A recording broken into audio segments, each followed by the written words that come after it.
Hi everyone, welcome to our channel. We are good too. Today we have a big question for you. If you had a choice, would you rather rent a house or buy one? Think about it for a second. Now, I know what you are thinking. This is just a practical decision, right? But what if I told you that your choice has a lot to do with philosophy? Are you curious? Well, because we are about to dive into how housing decisions are not just financial, but deeply philosophical too. Let's get started with today's video. Introduction. Whether to buy or rent is a decision that individuals and families must make at different stages of their lives. Historically, home ownership has been regarded as a fundamental aspect of personal success and stability. It's associated with notions of independence, security, and belonging. In contrast, the rental market is perceived as offering greater flexibility and freedom. It enables individuals to adapt to changed circumstances. The decision to buy or rent a property is not just about housing. It also contains a range of profound philosophical implications that reflect and shape the identity, values, and way of life of the individual or family concerned. Hi everyone, I'm Louis, and today I'll introduce the nature of a home based on our group's philosophical exploration. Namely, it is our first chapter. So we explore what home means philosophically. Home it is not just a physical space, but a place full of personal meaning, memories, and identity. Different philosophers have different views on home. Martin Heidegger believes that dwelling is not just occupying a physical space, but establishing a profound connection with the environment, giving our lives meaning. His philosophy of dwelling emphasizes how we relate to the surrounding world to find the true meaning of life. Gaston Bachelard views home from the perspective of poetic space. He believes that home is a place of personal dreams, a shelter for the soul, which can inspire imagination and inner peace. For him, the significance of the home lies in its ability to stimulate personal creativity and inner tranquility. Immanuel Kant emphasized the importance of autonomy and freedom in life. He believed that owning one's home allows us to better achieve personal freedom and self-development. Renting, although flexible, has limitations in autonomy and personal preferences. So additionally, Emmanuel Levinas' philosophy highlighted that a true sense of belonging comes from our ethical relationship with others. He believes that his sense of belonging and the community at home is achieved through supportive ethical relationships, not just through property ownership. So we also explore the impact of the housing on personal well-being and the meaningful life. Housing is not just a place to live, but an important factor influencing our mental and physical health. So safe and stable housing can reduce stress and anxiety, promoting mental health. Conversely, poor housing conditions can negatively affect our health. So finally, we discussed the connection between housing choice and the philosophical themes such as existentialism and the mentalism. Owning a home is not just a material security, but also an expression of our existence and identity. Right? So my part is over. Thank you. Hello, doctor. My name is Lee Min Yu. You can call me Lisa. My metric number is A197959. Now, I want to introduce for you, in modern society, self-occupied housing is not only an act of economic investment, but also a symbol of personal identity and social status. Buying a house and renting a house represent different lifestyles and values. The cost analysis of purchasing a house from the perspective of traditional economy includes down payment, mortgage interest, property tax, maintenance cost, etc., rental cost, rent possible moving express, lease restrictions, etc., investment potential, the impact of property appreciation and change in the rental market on the personal wealth. Extensionalist philosophy emphasizes individual freedom and autonomy. For those who value freedom and flexibility, renting provides more choice space and lower long-term responsibility. Tenants can recall to at any time based on change in work, interest, or lifestyle without worrying about fluctuations in the real estate market or mortgage pressure. Realistic philosophy emphasizes making the optional choice based on realistic conditions. For those with a better economic conditions and clear plans for the future, buying a house is not only a financial investment, but also an improvement in the quality of life. Self-occupied homes can be decorated and renovated according to the personal preference, creating an ideal living environment for those with unstable economic conditions or uncertain future development directions.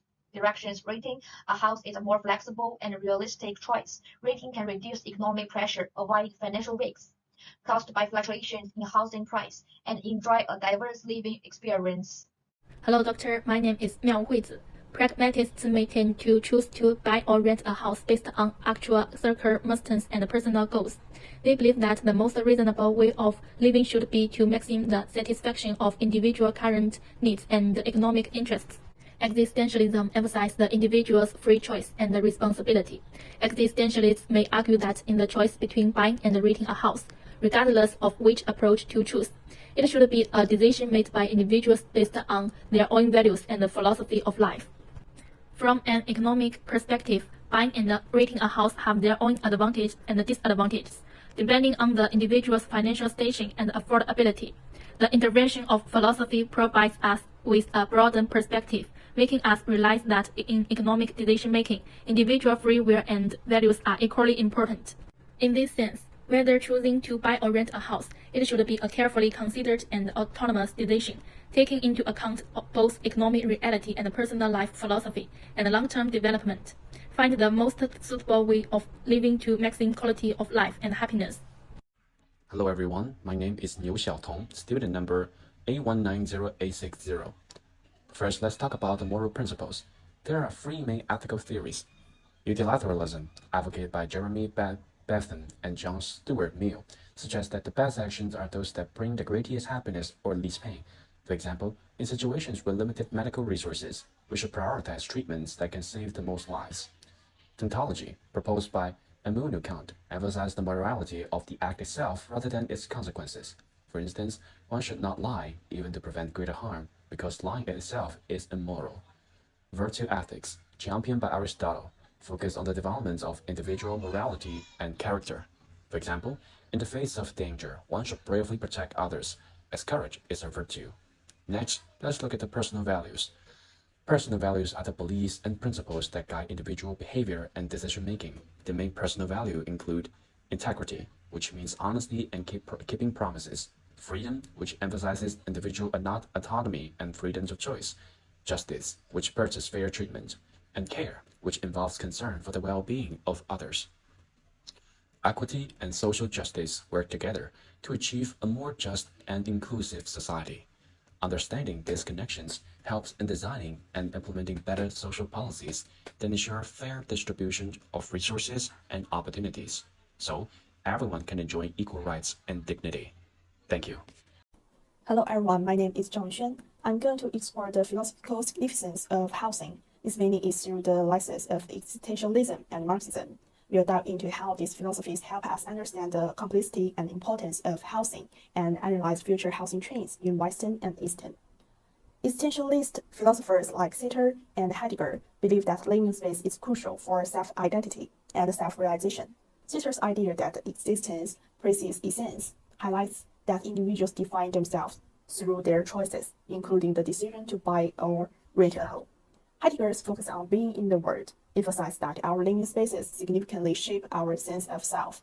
In both Western and Chinese contexts, home ownership symbolizes stability and personal achievement, deeply affecting one's identity and sense of belonging. Marxism asserts that the economy base determines the superstructure, meaning housing reflects broader social and economic conditions. Under the housing question, particularly the capitalist system, inherent housing strategies. Looking ahead, the sharing economy and the sustainable development will reshape traditional housing models. In China, the cultural emphasis on home ownership persists, while in the United States, high housing prices change young people. Both nations will see housing trends influenced by this economy and philosophical shifts, driving changes in how we view and achieve home ownership. Hello everyone, I'm Xu Xiuqing, and I'm going to talk about some suggestions on housing options. Housing is not only a place to live, but also a source of belonging and psychological security. When choosing housing, we need to consider economic status, well-being, and social equity, and make informed decisions through a balance between reason and emotion. In order to make an informed housing choice, you first need to carefully assess your financial situation. Buying a home requires a higher down payment and interest on the loan, while renting is more flexible and low cost. According to the individual's economic strength and future development expectation, choose the housing from that suits you. Second, Housing choice should align with well-being and psychological safety needs. A safe and stable place to live is essential to promoting well-being, as well as providing a sense of psychological security and belonging. Therefore, it is very important to choose a residence that is suitable for your life and development. Finally, social equity is another important consideration when choosing housing. Governments and social trees should take steps to ensure that everyone has access to safe and stable housing conditions, thereby achieving the goals of social equity and justice. By balancing reason and emotion, we can better protect the quality of life for ourselves and our families, while also making a positive contribution to social equity and justice. Okay, my part is over. Thank you for listening.